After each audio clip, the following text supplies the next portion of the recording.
Hello everyone, मैं CA Piyush Bansal आपका स्वागत करता हूं मेरे यूट्यूब चैनल स्टे सिक्योर में।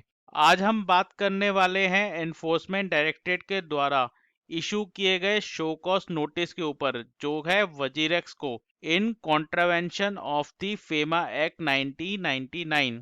और कितने रुपए का ट्रांजैक्शन का उन्होंने शो कॉज नोटिस भेजा है, वो है 2790 करोड़ रुपए का। जी हाँ, 2790 करोड़ रुपए की ट्रांजैक्शन के ऊपर शो कॉज नोटिस भेजा गया है वजीरेक्स को, जो सबसे बड़ा प्लेटफॉर्म है क्रिप्टो करेंसी का। आज हम इसी शो कॉज नोटिस की डिटेल्स के ऊपर चर्चा करेंगे कि क्या है इस शो कॉज नोटिस में, और जानेंगे कि क्या इस शो कॉज नोटिस की वजह से वजीरेक्स को इन नियर फ्यूचर काफी सारी प्रॉब्लम फेस करनी पड़ सकती है या फिर नहीं। तो ये टॉपिक काफी इंटरेस्टिंग होने वाला है, इसमें हम काफी सारी नॉलेज आपसे शेयर करेंगे। So keep watching this video and let's get started. तो सबसे पहले वजीरेक्स एक हमारा क्रिप्टो करेंसी का प्लेटफॉर्म है, जैसे कि हमारा एनएससी और बीएससी, इसके अंदर हमारे शेयर्स कंपनी के ट्रेड होते हैं। वैसे ही एक वजीरेक्स है हमारा, जो कि एक क्रिप्टो करेंसी का एक्सचेंज का प्लेटफॉर्म है, जहां पे क्रिप्टो करेंसी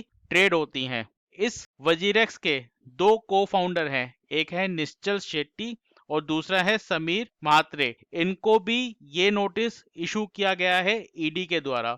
अब कहानी ये है कि ED Chinese owned illegal online batting application के ऊपर इन्वेस्टिगेट कर रही थी। मतलब वजीरेक्स पे तो कुछ इन्वेस्टिगेशन था ही नहीं। जब ये इलीगल ऑनलाइन बैटिंग एप्लीकेशन के ऊपर इन्वेस्टिगेट कर रहे थे, तब इन्होंने एक ट्रांजैक्शन देखी 57 करोड़ रुपए की, जो ट्रांजैक्ट हुई थी वजीरेक्स के प्लेटफॉर्म पे। और उसके बाद से ही ईडी ने इन्वेस्टिगेट करना चालू किया और उसके बाद एक नोटिस इशू किया वजीरेक्स को।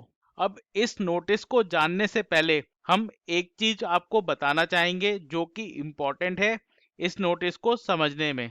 वजीरेक्स ने 7 महीने पहले एक नया फीचर ऐड किया था अपने प्लेटफॉर्म में। वो क्या था? अलाउ करा था अपने यूजर्स को ट्रांसफर करने के लिए fund from their WazirX wallet to Binance wallet. जैसे कि वजीरेक्स हमारा प्लेटफॉर्म है क्रिप्टो करेंसी का इंडिया में, वैसे ही बिनांस हमारा एक्सचेंज है केमैन आइसलैंड में। तो इन दोनों के अपने अपने वॉलेट्स हैं और अपने अपने एक्सचेंज हैं, जो कि क्रिप्टो करेंसी को ट्रेड करने का काम करते हैं। अब 2019 में क्या हुआ था?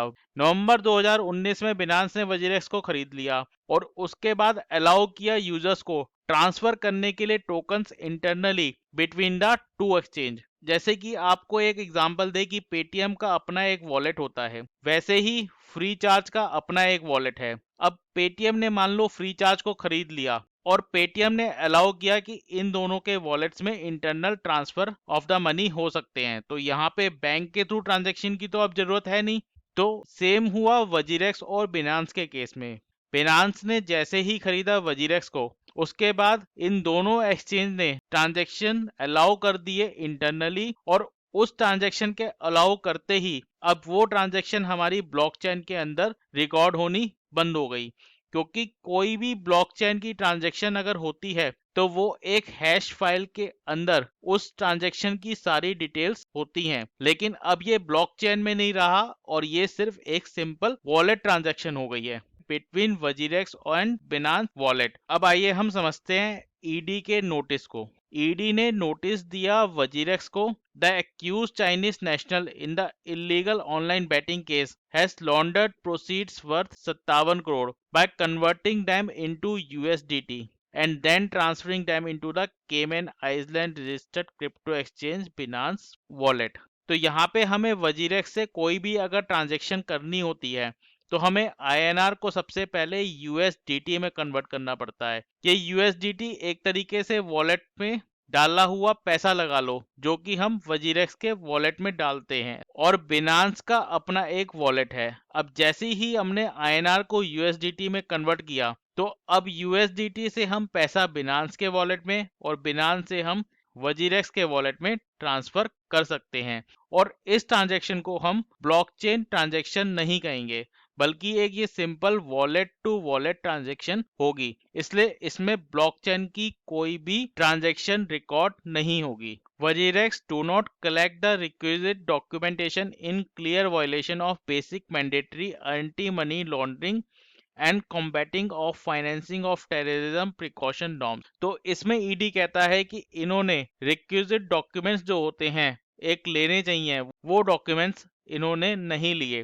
क्योंकि ये ट्रांजैक्शन वॉलेट टू वॉलेट हुई है, इसलिए इन्होंने कोई भी डॉक्यूमेंट्स किसी भी फॉरेन पार्टी के नहीं लिए। ये ईडी का एलिगेशन है। थर्ड, ईडी ने बोला कि some WazirX users through their pool account with Binance have received cryptocurrency worth 880 crore from Binance account। मतलब कि वजीरेक्स के यूजर्स को पैसा मिला बिनांस से, मतलब कि इंडिया के अंदर काफी सारा पैसा आया जो कि है 880 करोड़, और कुछ पैसा इंडिया से गया वो है 1400 करोड़ रुपए। अब यहाँ पे 880 करोड़ रुपए यहाँ पे आया, 1400 करोड़ रुपए हमारा वहां पे गया बिनांस के अकाउंट में, मतलब कि एक वॉलेट से दूसरे वॉलेट में। अब यहाँ पे इन ट्रांजैक्शन की वो डिटेल ट्रेस करने की कोशिश कर रहे हैं।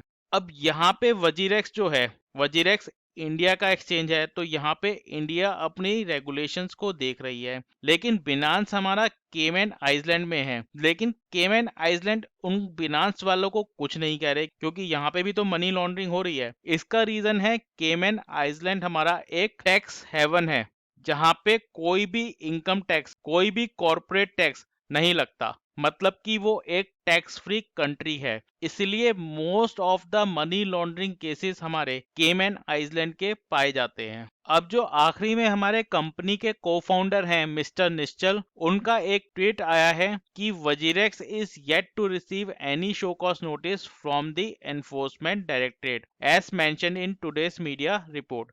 मतलब कि उनको कोई भी शो कॉज नोटिस आज की तारीख में नहीं मिला है, और ये नोटिस सिर्फ मीडिया को ही मिला है। तो आप इससे अनुमान लगा सकते हैं कि गवर्नमेंट कितनी कोऑपरेटिव है इन क्रिप्टो एक्सचेंजेस के साथ, कि वो नोटिस मीडिया में पहले पब्लिश हो गया है और कंपनी को अभी तक नहीं मिला है। अगर हम बात करें मनी लॉन्ड्रिंग की, तो मनी लॉन्ड्रिंग का अभी आज की तारीख में ये एक सिर्फ शो कॉज नोटिस है। कंपनी कहती है कि हम हर एक इंडिविजुअल का केवाईसी रखते हैं अपने पास, और हम कंप्लाई करते हैं हर एक एप्लीकेबल लॉज को। अब इन फ्यूचर हम ये देखते हैं कि वजीरेक्स का क्या रिस्पॉन्स रहता है इस शो कॉज नोटिस के अगेंस्ट, और क्या एनफोर्समेंट डायरेक्टरेट इससे सेटिस्फाई होता है या फिर नहीं। Till then I am signing off from this video. अगर आपको ये वीडियो पसंद आई है तो इसको लाइक, सब्सक्राइब और शेयर करना ना भूलिएगा, और बेल आइकन को प्रेस जरूर कीजिएगा, जिससे कि आपको लेटेस्ट नोटिफिकेशंस मिलते रहें। Thank you, have a nice day.